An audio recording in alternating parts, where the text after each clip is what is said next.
Hey everyone, Cody here again with 5 to 9 Suite. Today I'm going to be talking about how you can use Firebase functions to improve the architecture of your website and actually make it more secure. And I'm going to frame it around a real use case with one of my websites for my auto transport brokerage company. So what I'm looking at here is my landing page for my company. And on the page, there's a form that a user can go and submit some information about how they want to get their vehicle from point A to point B. I then get an email that contains all of this information so that I can go and provide a quote and get back to this user. When I get that email, they get an automatic reply from my company email account that just confirms that I have received their request for a quote, and it provides some additional information. Now, my website is doing this through a service called Email.js. Email.js is a client-side application that essentially exposes an email service through what's called an API, which basically means that my website can use this API to then send an email to my account, which will then trigger an auto response back to the user's email account, again, just confirming that the email was received. So Email.js, because it's a client-side application, means that in the actual code for my website, I have logic to make a call to their API to send this email. So you can see here, I'm using Email.js, I'm sending it, and then I'm passing some information. Now, because this is intended to be a client-side service, all of this is actually happening in the browser where my website is running. So if I go back to my website and I press F12 to bring up the developer tools, this allows me to have a view into all of the code that my website is using to run in the browser. And anyone that knows a little bit about a browser is going to be able to come in here and kind of understand that you're using Email.js, and more importantly, understand some of the important credentials that you need to call into your account's email service. So for example, I pressed Control-Shift-F to bring up the search bar here, and I'm going to search for service underscore. And you can see right here in my browser, anyone can see this, the code that is making that call, and actually the values that are being passed in, which include my service ID, the template ID for my email, and then my public API key for my email service account. That's not great to have in the browser because what that means is that anyone can take this information and go make those same API calls and use my email service with these quote-unquote credentials. Now, because I'm using a free email service account, it's not a huge deal, but if this were some sort of paid service, that would really allow anyone to go in and hike up the bill for that paid service, and that's not great. So what we're going to talk about today is how we can solve this problem with Firebase functions. What Firebase functions is going to allow us to do is take this client-side code that we currently have running in our website, and it's actually going to move it to a Firebase function running on a Firebase server. What does that actually get us? Well, instead of us now making the call directly to the Email.js service, we're going to make a call to Firebase, and Firebase is going to make the call to the Email.js service for us. And what's great is we don't have to pass these credentials to Firebase for it to do that. Firebase can actually store these credentials securely on its own server so that when we make the request for this particular email service, it will have those stored securely away on the server, not in the browser or on the client side of this application. Now, to do this, we need to upgrade our Firebase to a new plan called the Blaze plan. We're currently on the free Spark plan. So I'm going to go to my console and I'm going to go to my P1 Auto Logistics website here, and you can see I'm currently on the Spark plan, which is no cost. What I'm going to do is upgrade to the Blaze plan, which is a pay-as-you-go payment plan. So I'm going to go ahead and just real quick look at the plan comparisons here just so you can understand it a little bit more. From an app hosting perspective, it's actually still free, no cost, up to 10 gigabytes a month. So as long as you are working on some sort of relatively small scale website or application, you're still actually not going to have a cost. Unless you're storing, again, up to 5 gigabytes, or you have bandwidth in and out going 10 gigabytes a month. So if like you're streaming some content or something like that, you would most likely hit that. Authentication, it's not applicable to us right now. Firestore, no cost, up to 1 gigabyte for stored data. So you can kind of go through and read everything here. If I go down to Cloud Functions, again, there's actually no cost up to 2 million invocations per month, which means unless you have a lot of people coming in and using your website, this is actually still going to be free. And at a minimum, you're probably going to be spending very little on this. So even though there is a cost associated to it and you do have to set up a paid plan, the odds of you actually having to pay any significant expense are incredibly low. So how do we actually upgrade? Let's go ahead and select the Blaze plan, and I'm going to create a cloud billing account. All right, I'm going to select my country as United States with the US dollar currency. And I'm going to select the card that I have on file here and submit.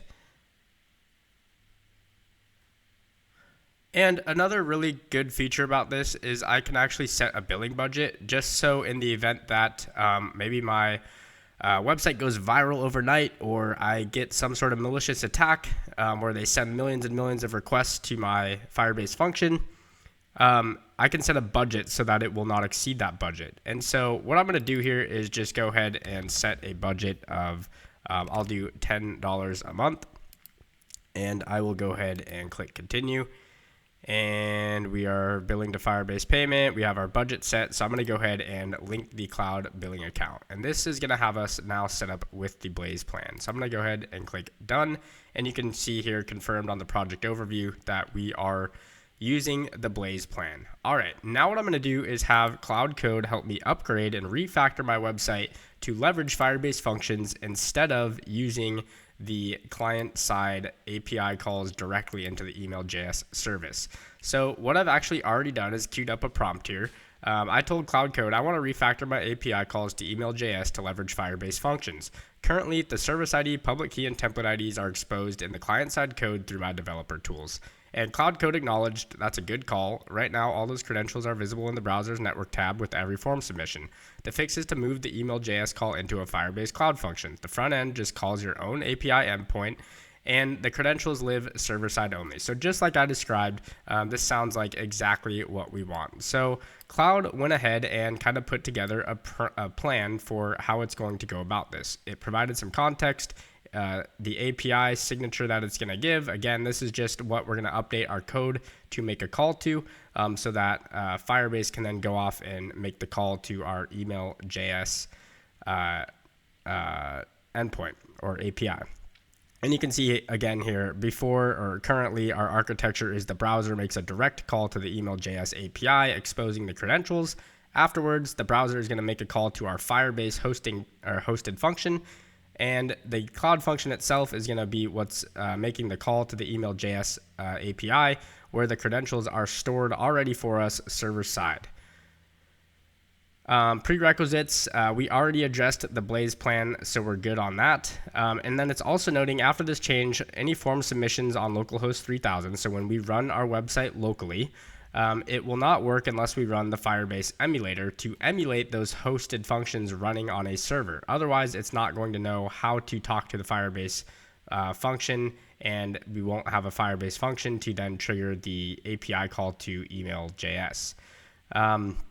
So that's good to know, and it's great that it pointed that out. And then it's just talking about some of the files that it's going to create. It's talking about how the email.js credentials are going to be stored on the Firebase server. And maybe I will also point out here that anything that's locally stored on your computer here, like in this functions/.env file, you want to make sure that if you're using something like GitHub or version control, you do not submit these up to your version control tool. That's just a good practice. And then it's talking about some of the other files that it's going to modify here and all of the deploy commands. So I'm going to go ahead and say this plan looks good. Go ahead and execute. I already updated to the Blaze plan. All right, Cloud is indicating that everything has been updated and that everything has been deployed. So what I'm going to do real quick just to kind of spot check this is go back to my Firebase. And you can see over here on the left-hand side, I have this project shortcuts, which has functions. If that's not showing up, you might need to go into hosting and serverless and then go to functions. But either way, I can go here now and I see that I do have a Firebase function called send quote. I can see the version, I can see the last requests in 24 hours, and there's a timeout. So that all looks good. Another thing I want to go ahead and do is I'm going to go ahead and refresh this page a bit. And let's go ahead and take a look at the developer tools. And interestingly, I still see the ability to see some of these credentials here. So I'm suspecting that something didn't quite get deployed right. So I'm going to go ahead and ask Cloud to take a further look into this. So I'm in the next static chunks folder. I am still seeing credentials in the next static chunks source code of the developer tools. I'm kind of suspecting that maybe there's some sort of caching issue or it didn't do a full rebuild. So I'm going to maybe poke at this with Cloud a little bit and just kind of let Cloud go off and do its own discovery.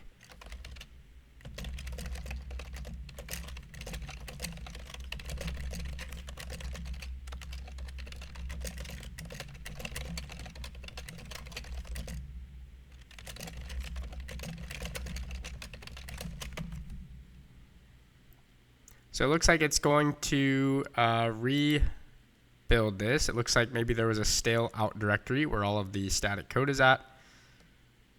And it's going to do a clean rebuild for me. All right, it looks like it has rebuilt everything after completely cleaning the directory. So we're going to go ahead and try this again. I'm going to do a full refresh and see if I still get that service. And you can see now that I'm actually not getting anything. And maybe just as another check, we'll try template. That's great. So it looks like we have successfully refactored to cloud functions with Firebase. That is great. The other thing I want to make sure that we can still successfully do is do a local build of the application so that we can do local testing prior to actually deploying to Firebase. So that's what I'm going to ask it to do next.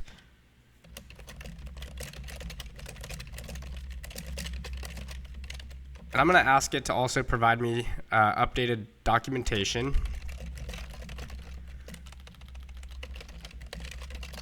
for how to do a local build.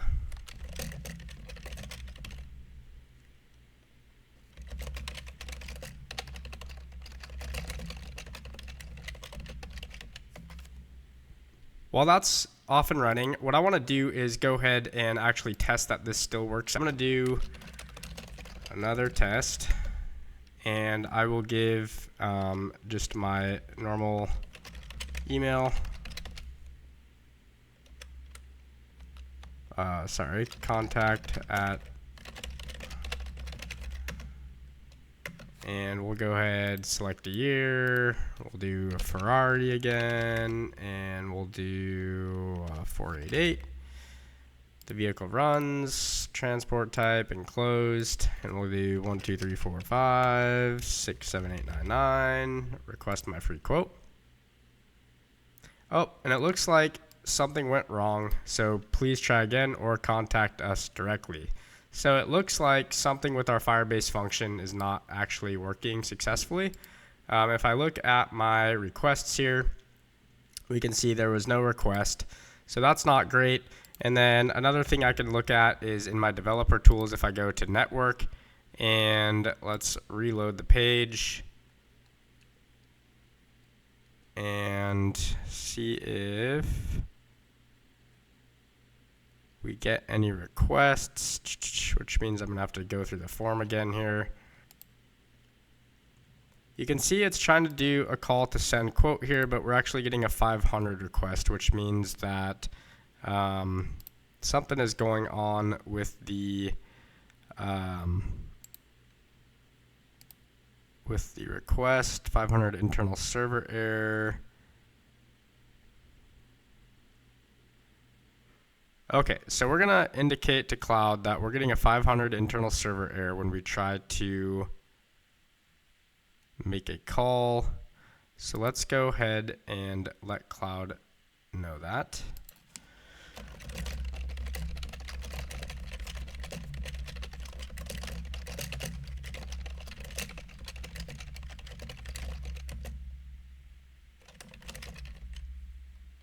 So it's going to go and pull the function logs for me just so it can see the actual error.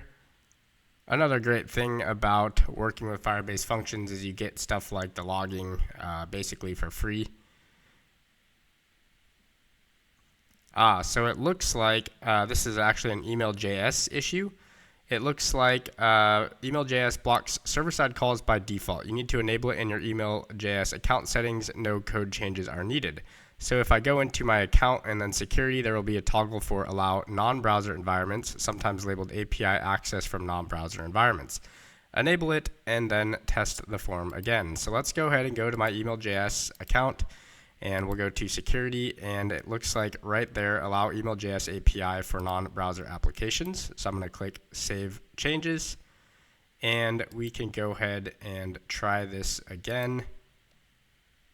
And it looks like that's still not working. I suspect though that it might be just something that takes a little bit to propagate.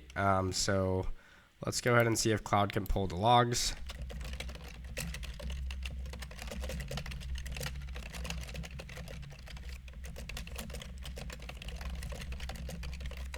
And we can even ask, does it take some time for this to propagate?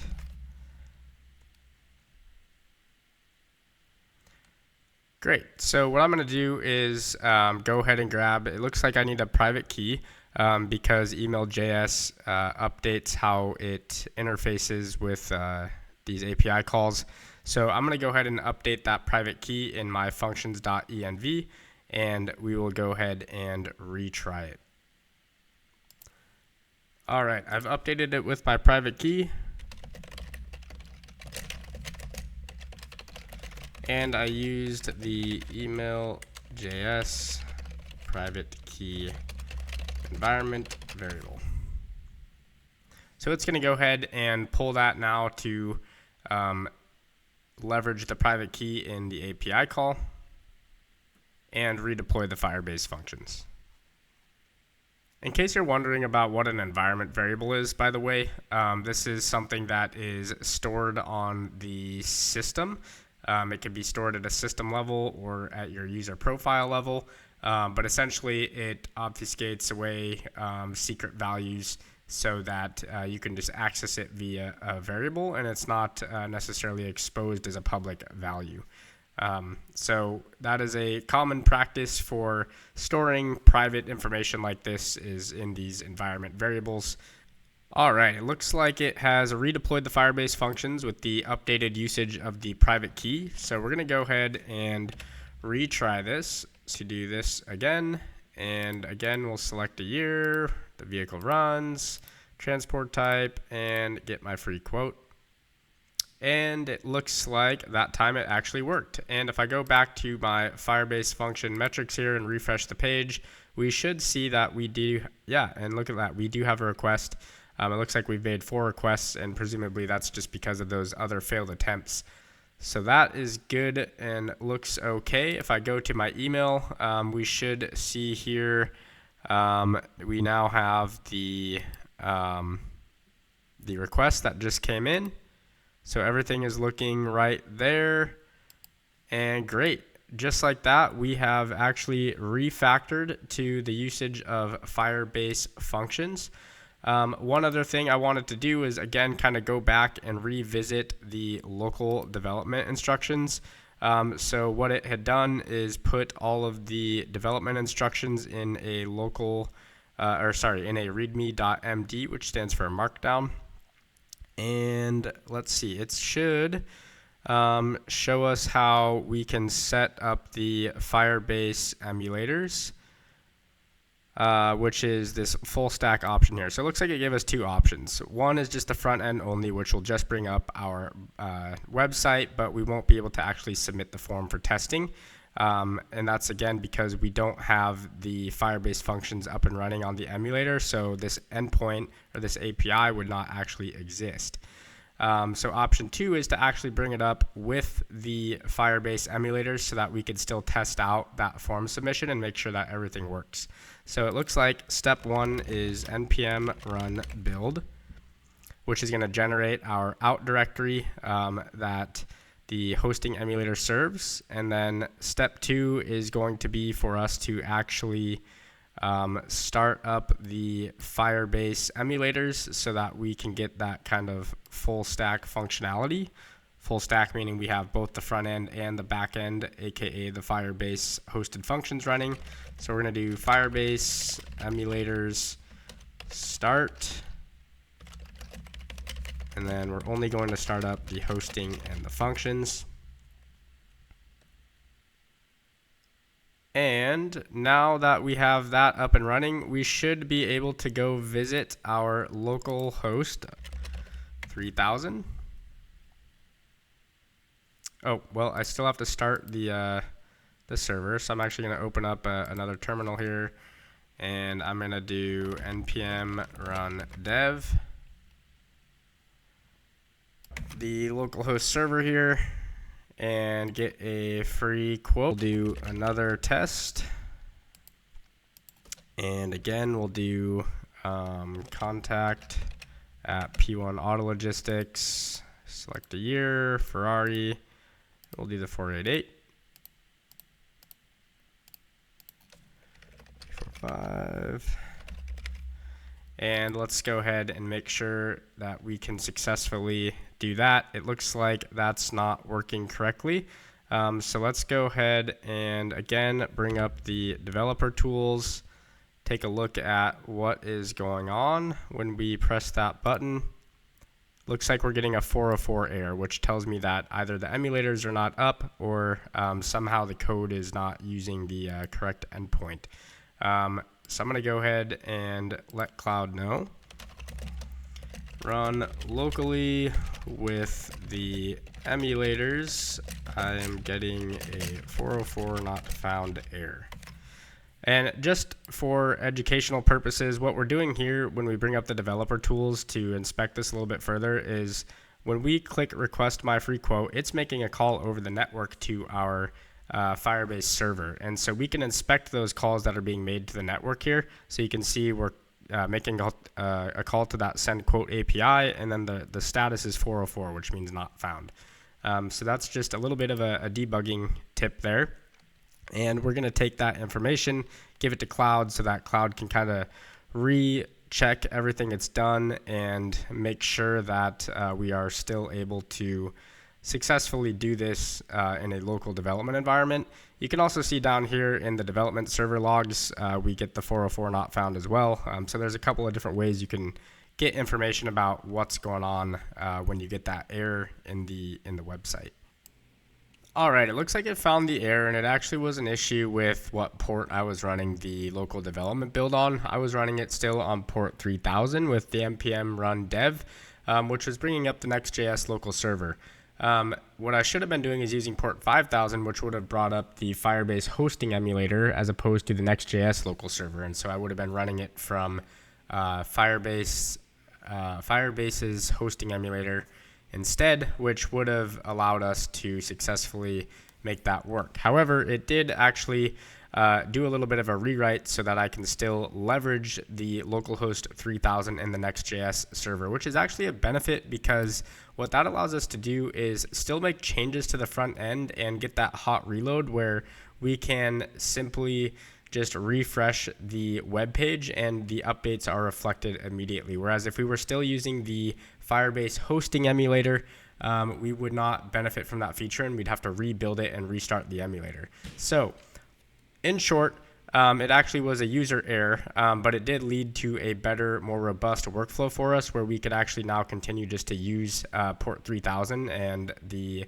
local Next.js development server and still interact with the emulated Firebase functions. So I'm going to go back to port 3000 and we should hopefully be in business now once I select a year. And you can see it looks like everything is now working. So we are able to locally test this out and we are actually still deployed onto Firebase using Firebase functions now. So what we're going to do now is we want to probably store our API keys and whatnot in a better spot. So we're going to use something called Google Cloud Secret Manager to do that. Right now, they're just stored in a local env file in this functions folder on our computer, which is fine. It's good. They're not up in version control. They are not accessible through the code in the browser. However, if we were to lose access to our computer, it got stolen or whatever, then these credentials are still susceptible for other people to see, or for us to simply not have access without doing a full redeploy. So we're going to leverage Google Cloud Secret Manager to store our secrets now.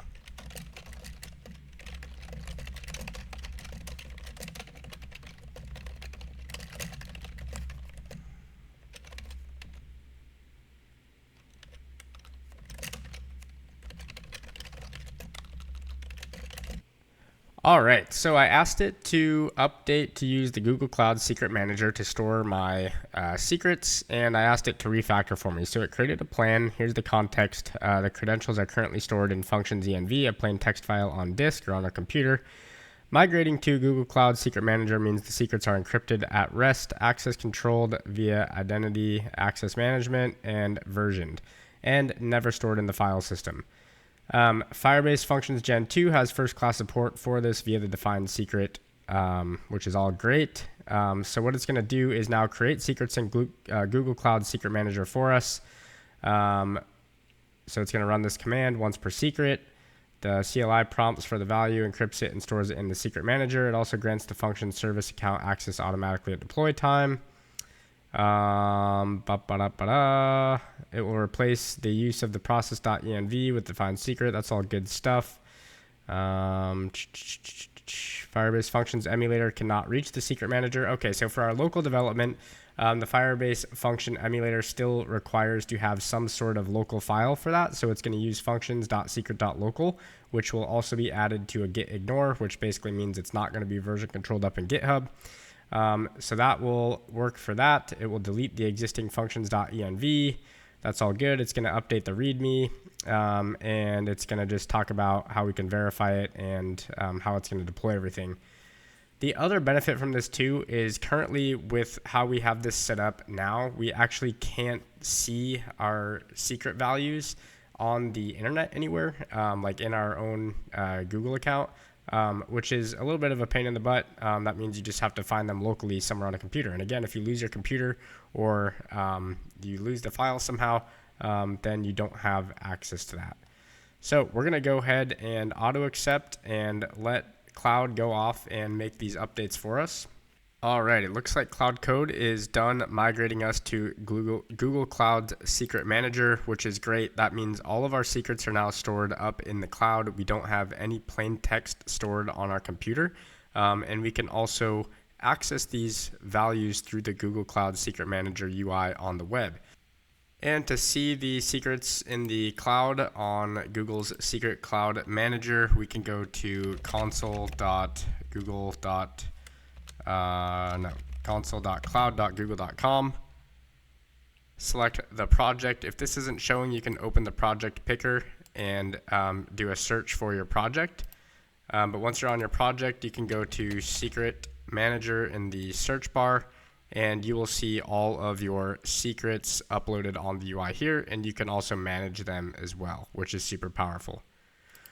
All right, so just like that, we have totally refactored our application to use Firebase Functions, which gave us the benefit of securing our secrets outside of the client side or outside of the browser.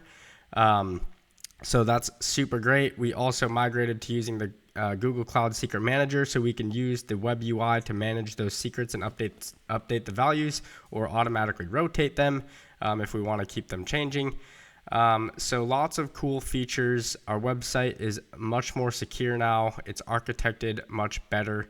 Another really cool thing you could do if you wanted to kind of understand these changes better is you could ask Cloud Code to produce an architecture diagram that explains the changes that we just made. And it's a really powerful tool to create architecture diagrams in a markdown file where you can better understand the changes. So if we wanted to do that, for example, we could say, can you generate an architecture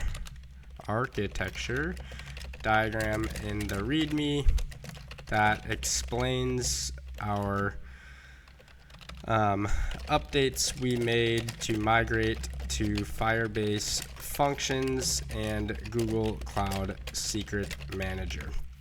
And again, this will kind of go off and create some high-level pictures for us to better understand what we are now working with. All right, so you can see it's done generating the diagram. Typically when Cloud Code or any other agentic AI solutions produce architecture diagrams in the markdown format, they use a syntax called mermaid. So what you'll need to do is go into your extensions here, search for mermaid, and make sure you have that installed so that when you render the markdown file by right-clicking the tab and clicking open preview, you will be able to render a diagram like this. And you can see it gave us a nice kind of high-level view of our current architecture for our website, which is pretty cool. All right, with that being said, I think one of the last things that I want to leave you with is throughout this kind of development process here, you saw me make some changes, deploy it to my actual website out on Firebase before I actually did any testing. And then you also saw me kind of understand how to run things locally after, again, I deployed things to my public Firebase website. That's not a good practice. That really was just for kind of educational purposes to kind of elicit points and stuff like that. A good practice typically with development is do everything locally first, make sure everything works locally, and then you can push things up to a production environment. Sometimes you'll even have like a staging environment before you get to production that replicates the production environment better than your local host can. So that you have even more confidence before you push it out to the public. I just wanted to make that point clear, just so that you don't think that everything I'm doing in these videos is necessarily best practices, though I am striving to start making better videos following those good practices. So with that, thank you so much for watching. I hope you learned a little bit about Firebase functions and the benefits and purpose of them. And with that, I will say happy building. Thanks again.